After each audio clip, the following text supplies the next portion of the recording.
Welcome back, everyone, for a new segment we're having called Retro Restore.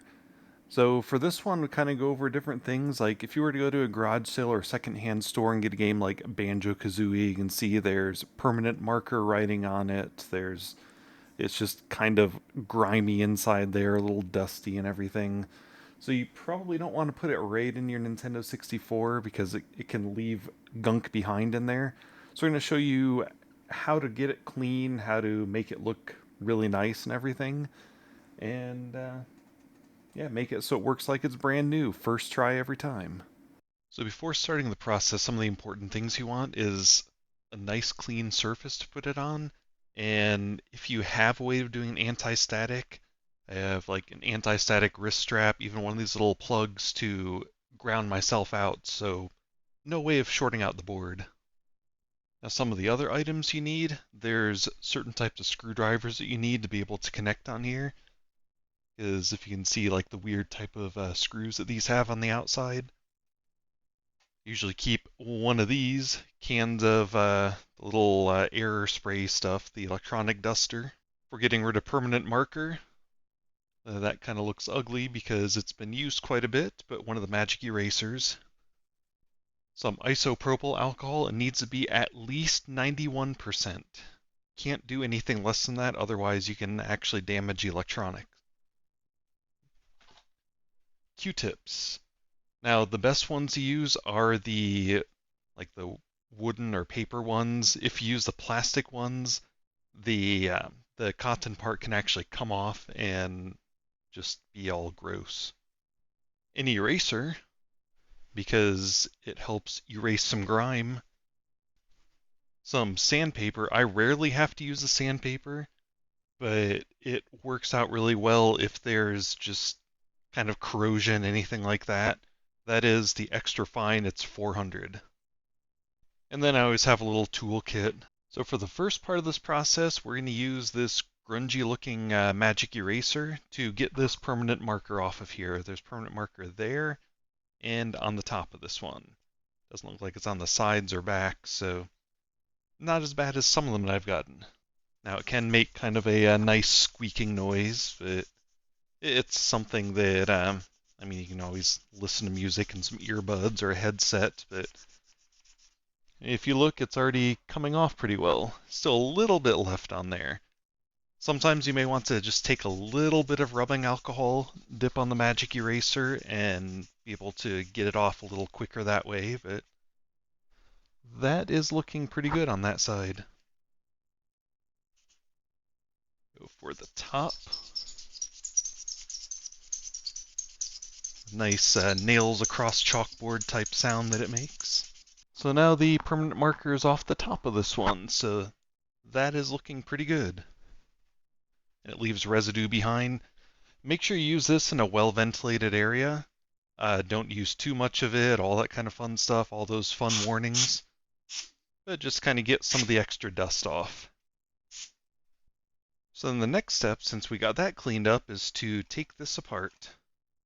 There are these two bolts right here on the back, and you just want to use this screwdriver to just undo both of them.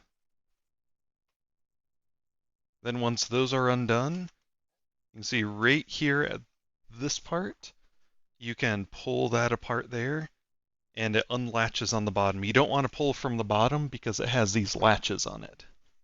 Now, while we're on the topic of these latches, so this is what a Japanese Nintendo 64 game looks like. This is in North America. The only thing that makes them region specific is where these indentations are.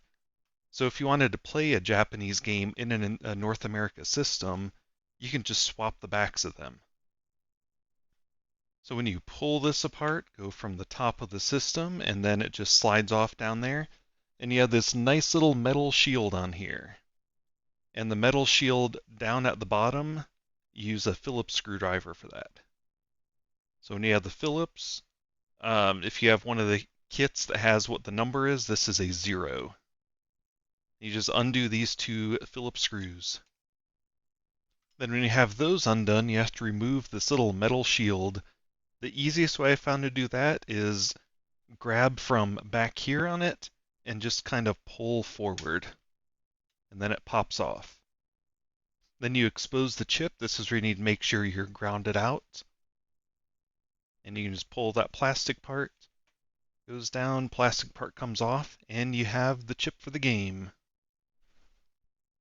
So if you look a little closely at this, if I can get this to focus on here, it doesn't actually look that bad. It's just a little dusty, so just need to kind of get that off, make sure there's no grime left on it. And since this one is not in bad shape, we can just use an eraser for this part. What you do is just kind of go over all of the little gold parts with the eraser.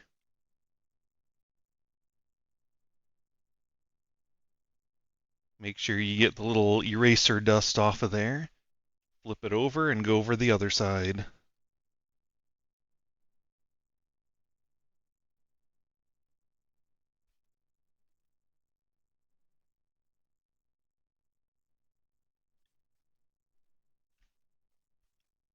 Get the dust off of there too. So now what you want to do is take the isopropyl alcohol and a Q-tip. Then you just pop the top off here and just dip the Q-tip in there. Hold that and make sure you put the top back on the alcohol because, I mean, it evaporates, gets kind of smelly. Then you just kind of roughly move the Q-tip over the top of this. Then you can look at it. I mean, it's kind of lightly gray, so it's not really that bad.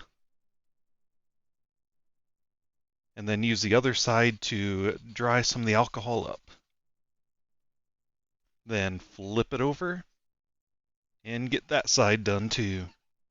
Sometimes what I'll do, if the cases are kind of grungy down here, I'll take this and just kind of go over it and just get some of the case cleaned up a little bit, but this one's not really that bad on the inside.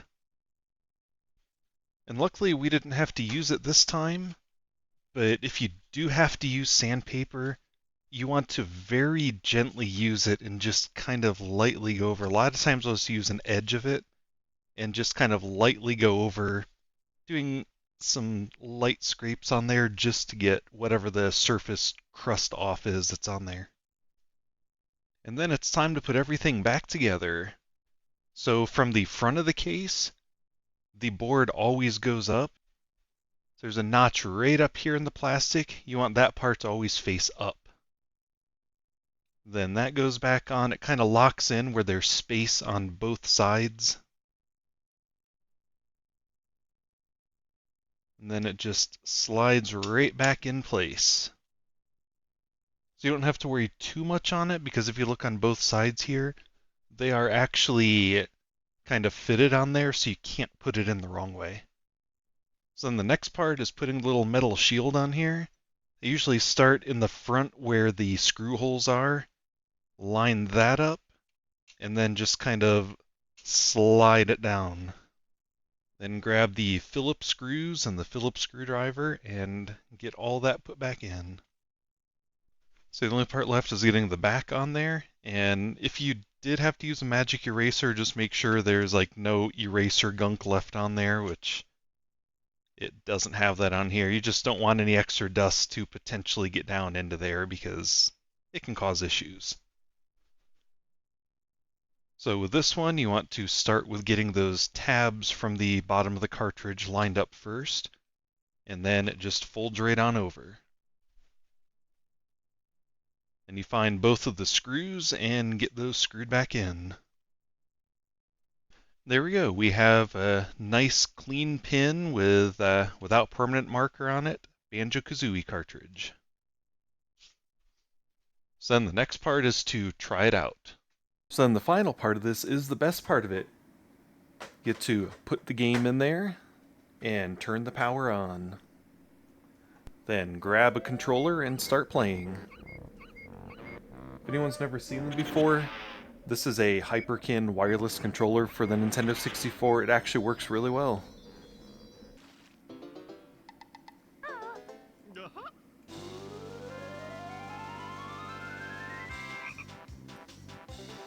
It has been forever since I played this game. If anyone wants have any videos of me playing it or any other game, then let me know. Hopefully this was enjoyable, hopefully you were able to learn something from it, and if you have any questions, feel free to leave it in the comments. Trying to decide between the next one will either be an NES controller, NES cartridge, SNES cartridge, or just, I don't know, any other random thing. Even have I have a TurboGrafx 16 card that needs to be cleaned, so maybe I'll do that sometime. Leave a thumbs up if you haven't, subscribe, do all that kind of fun stuff, and I hope you have a nice day.